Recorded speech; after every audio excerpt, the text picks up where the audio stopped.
Welcome to the Ask a Nutritionist podcast, brought to you by Nutritional Weight and Wellness. We are thrilled to have you join us today as we discuss the connection between what you eat and how you feel, and share practical, real-life solutions for healthier living through balanced nutrition. Now let's get started. Good morning and welcome to Dishing Up Nutrition's midweek segment called Ask a Nutritionist. My name is Brandy and I'm a licensed and registered dietitian with Nutritional Weight and Wellness. On today's show, I'll be answering a nutrition question we received from our Dishing Up Nutrition listeners.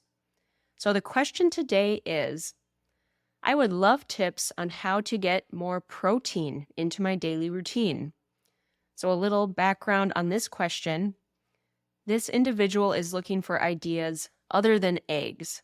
They're getting a little tired of eggs. And they're looking for tips and ideas that would help them increase their protein intake with convenience into their daily routine. So this is a great question. I actually get this question all the time from my clients in those one-on-one counseling sessions.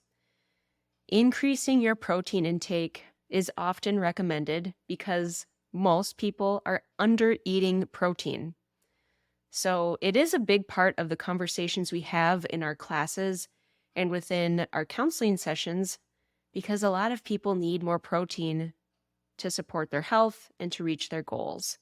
We often recommend that most people aim for at least 4 ounces of protein per meal and 1 to 2 ounces per snack. So 4 ounces a few times a day and a couple snacks with 1 or 2 ounces. And that's just to maintain strong bones, maintain their muscle mass, and meet their nutrient needs. And the list goes on. So we have talked about why it's important to include enough protein in your meal plan. And we've given you some details about, the biochemistry behind that in a couple other episodes of Ask a Nutritionist. So if you're interested to hear kind of a different spin on this topic, take a look at the episode on July 6th. Teresa talks about amino acids, which are the building blocks of proteins. And on June 22nd, I discussed the benefits of animal-based protein. So those are a couple sort of complementary episodes to tie in with this topic today. Because today we're talking about how. How do I increase my protein intake? How do I do it conveniently? It can be a really big adjustment for a lot of people. So having those convenient options in your back pocket can make a huge difference in hitting your protein goals. So the ideas and suggestions that I'll talk about today will really lean into that idea of convenience. Convenient while still maintaining that real food approach that we at Nutritional Weight and Wellness always encourage. So, real food, convenience, and I'll also try to point out some scenarios that they work really well in. So at the top of my list, when it comes to convenience, is a high-quality meat stick or jerky. So you do want to look for a high-quality option, preferably something that's nitrate-free and sugar-free, but also looking for something that is grass-fed and pasture-raised. So those are kind of the 3 criteria for a high-quality meat stick or jerky.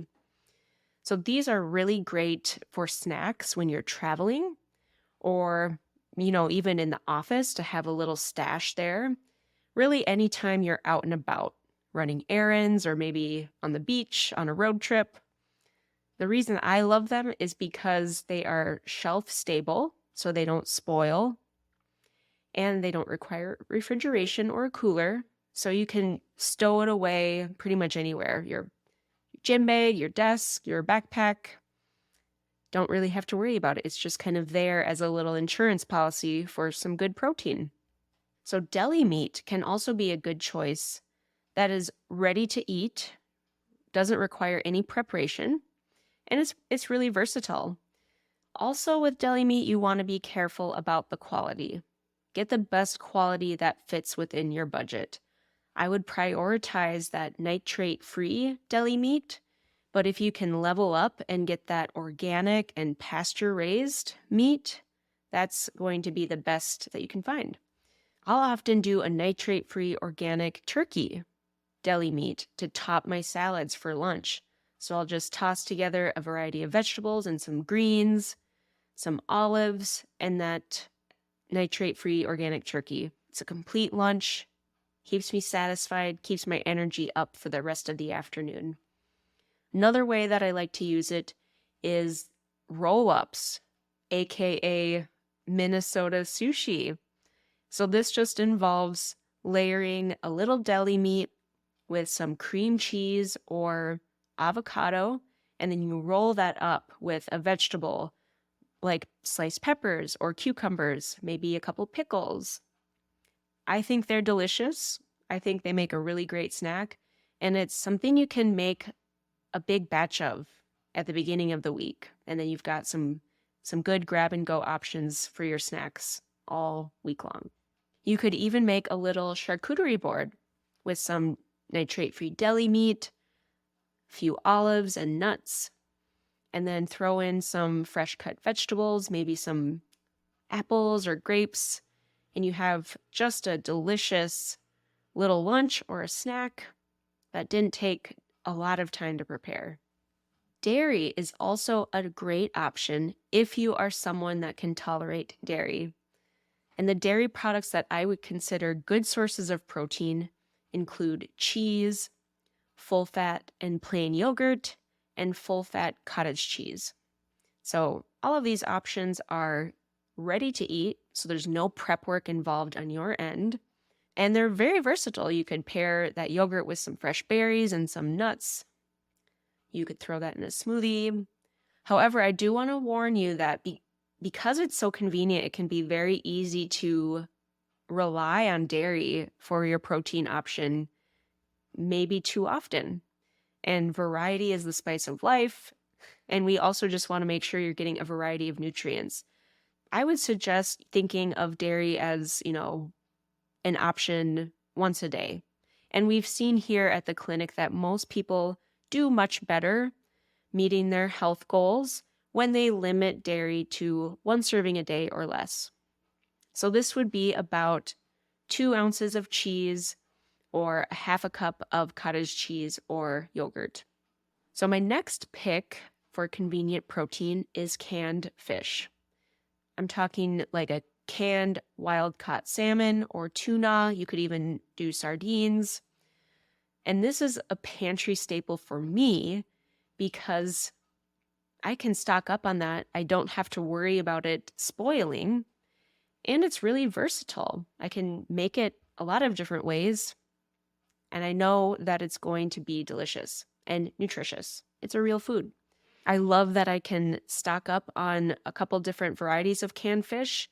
And I know that I always have a high quality protein on hand for those last minute dinners or those weeks where I'm getting near the end of the week and I'm out of groceries. I know at least I have something I can fall back on. One of my favorite ways to do it is just plain canned salmon or tuna and add it to a fresh salad. Or I'll make like a tuna salad with a high quality avocado mayonnaise, throw in some seasonings and some crunchy vegetables like some celery, peppers, pickles. And I do want to point out one of my favorite recipes from our cookbook. I believe this is also on the website. It's the salmon cakes. So they're kind of like a crab cake, but instead of crab, we're using canned salmon. So the convenience of that canned fish makes this one of my favorite emergency, what's in the pantry kinds of dinners. And I think they're delicious. Sometimes I just plan on making these, even if I, could do whatever I want for dinner and have all the time in the world. But I think they're so good and they're so versatile. I'll eat it over a salad, or I'll eat it like a burger with a lettuce wrap with some mayonnaise. Or it's really good just on its own with a side of a vegetable like some green beans or some grilled asparagus with a little butter. Take a look at our website, weightandwellness.com, for that salmon cakes recipe. And I think we're all familiar with the convenience of rotisserie chicken. And I would say this is a fairly reliable protein option when you are pressed for time. But again, you still want to pay mind to the quality. So if possible, look for an organic chicken and scan through the ingredients list to watch out for any artificial ingredients or additives that you're just not sure whether or not they're real food or not. So the co-op might actually be a great place to look for a rotisserie chicken that meets those criteria. So once you find a good rotisserie chicken, really the sky is the limit for what you can do with it. You can eat it as is with some steamed vegetables or some grilled vegetables, or you could make chicken salad or a quick stir fry. That would be a really great way to use this rotisserie chicken for a quick meal. So now that we've covered a lot of the more traditional protein options like meat and fish and dairy and eggs, let's shift gears and talk a little bit about some of the lesser known sources of protein. Protein powder, I think, is one of the most convenient ways to incorporate a good amount of protein and variety into your meal plan because there's a lot of ways to use it. However, there are a lot of protein powders out there to choose from, and I understand it can be kind of overwhelming. Some of our listeners even expressed that it was a little confusing to figure out which one was the best. So if you need a little more guidance in that area, we actually have a midweek episode that was released January 12th of this year. So Brittany actually recorded a little episode about how to choose the right type of protein powder, what some of the benefits are, and overall just kind of what you're looking for quality. So generally speaking, what you want in a protein powder is a short ingredients list. It should contain foods, ingredients that you can pronounce, that you recognize as real foods, and one that does not have added sugar, artificial sweeteners, or refined oils. So those are some ingredients that can sneak in, things that you should just be really mindful about. And ideally, if you can find a protein powder that is derived from animal-based proteins, that is going to improve the quality and how well your body is able to absorb those proteins. So examples of animal-based proteins would be whey or paleo powder, or maybe even a collagen powder. And there are so many ways to use it beyond just a protein shake, even though that is one of my favorite ways to use protein powder. A protein shake can be a very quick and easy way to get a balanced meal into your day or a snack. It's often a breakfast for myself if I'm, pressed for time. I don't have a ton of time to make breakfast, but I can spare 3 minutes to throw a few things in a blender.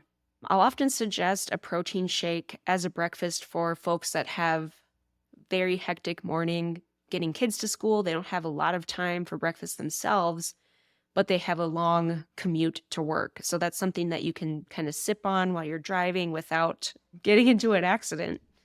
It could even be something you sip on during that first meeting at work. It's a very discreet way to get some nutrition in. Teachers, that don't have a lot of time to themselves throughout the day, but they need to fuel their bodies.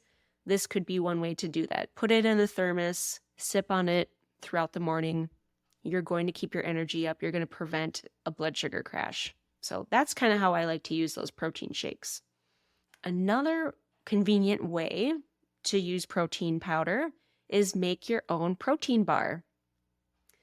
And I prefer to make my own protein bar because it is extremely difficult to find a protein bar that's pre-made that does not contain artificial ingredients, added sugars, or refined oils. But if you make your own, you can control the ingredients, and it really isn't that challenging. Once you find a good quality protein powder, it's as simple as mixing it with maybe some nut butter as a healthy fat, maybe some seeds, and then maybe a little gluten-free rolled oats or dried fruit.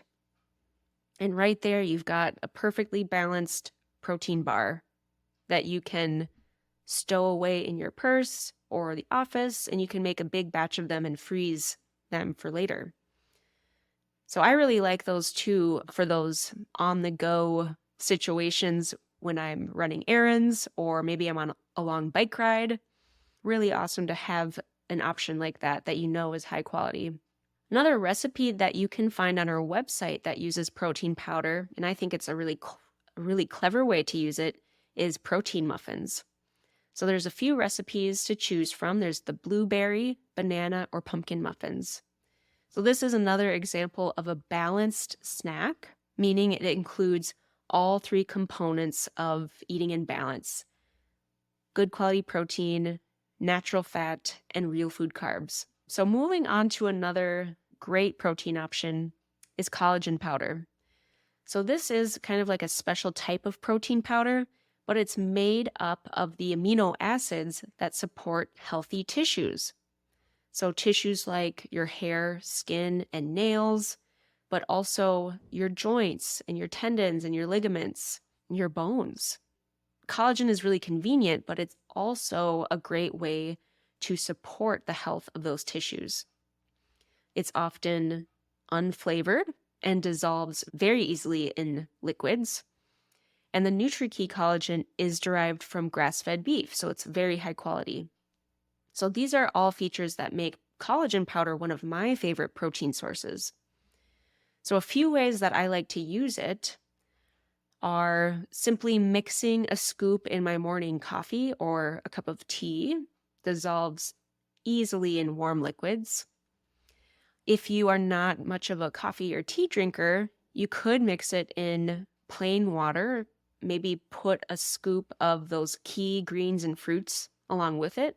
So it's kind of like a protein-enriched drink with a little fruity flavor and some antioxidants from those key greens and fruits. Just put it in a shaker and you're good to go. I often do that in the office for like a mid-afternoon snack. Some of my clients that travel a lot will make little packets with a scoop of collagen, a scoop of the key greens, and for a little healthy fat, they'll use some powdered coconut milk.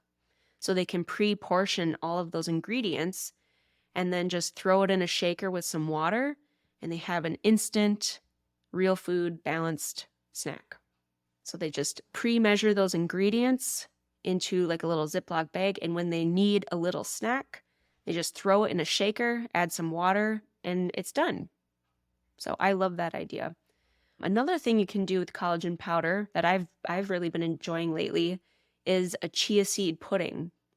So this is a really easy recipe that involves simply mixing some chia seeds with a little water and maybe some canned coconut milk or some cream. Then add that collagen powder for the protein, throw in some berries, some kind of fruit for a healthy carb, and then you just kind of let it sit for a few hours or overnight, and those chia seeds will absorb the liquid and turn that mixture into a pudding-like texture, kind of like a tapioca pudding. So I think it's a really easy recipe. I think it's a great meal prep recipe. You can make several portions all at once and then have like a really great snack ready for you throughout the course of the week. Moving on to in a similar vein of collagen powder is bone broth. So bone broth is really rich in protein, and it's made up primarily of collagen. So you can reap similar benefits from bone broth as you can from collagen powder. And bone broth is made by simmering bones in a little water, maybe with a few vegetables for some extra flavor. But as it simmers, the natural collagens are slowly released from the bone. So what you get is a very protein-rich and savory broth. And just 1 cup of bone broth contains about 10 grams of protein. So just a little over an ounce worth of protein.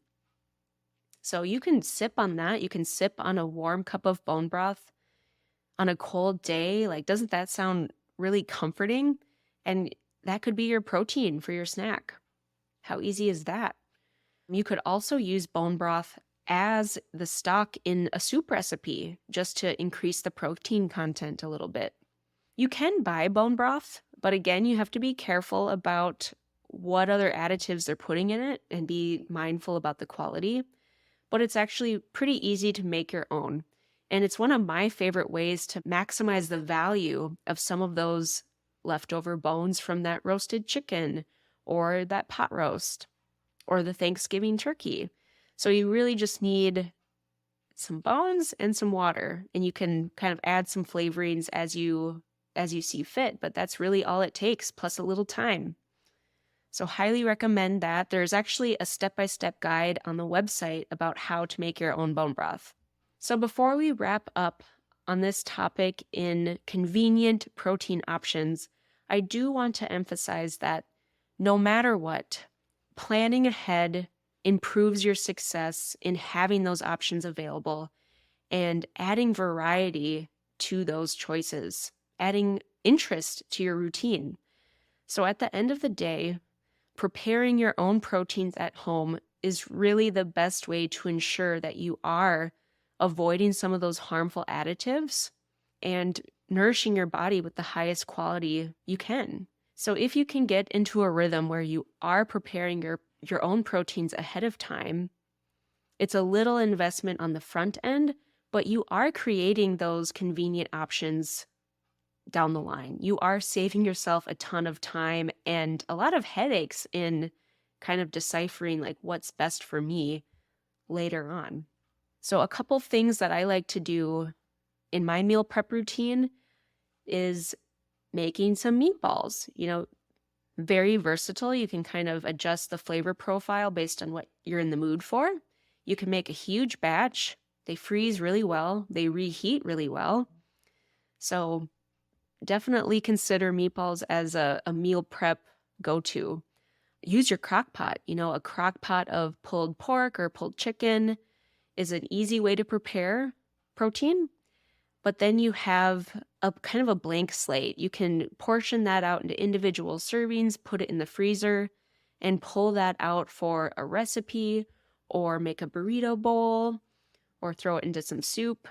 It's a very versatile protein, and it's something that you can do on your own at home.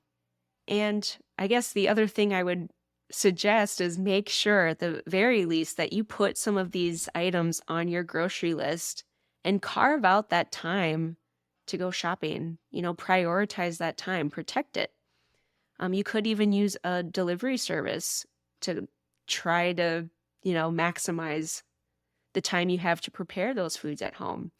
So if you have the things on your list, you have those things in your home environment, you at least have good choices close at hand. So I hope these ideas help inspire more variety into your protein choices and help offer some options that are convenient for your lifestyle. Well, thank you so much for listening to Dishing Up Nutrition's Ask a Nutritionist. If you have a nutrition question that you would like us to answer, we invite you to join our Dishing Up Nutrition Facebook community by searching Dishing Up Nutrition in Facebook. This is a private group that's moderated by the Nutritional Weight and Wellness Nutritionist and our nutrition educators. And it just provides our listeners with a safe and supportive community to ask their questions, share their ideas, and inspire each other. So once you're a member of our community, please join the conversation, share your questions with us, because we truly want to hear from you.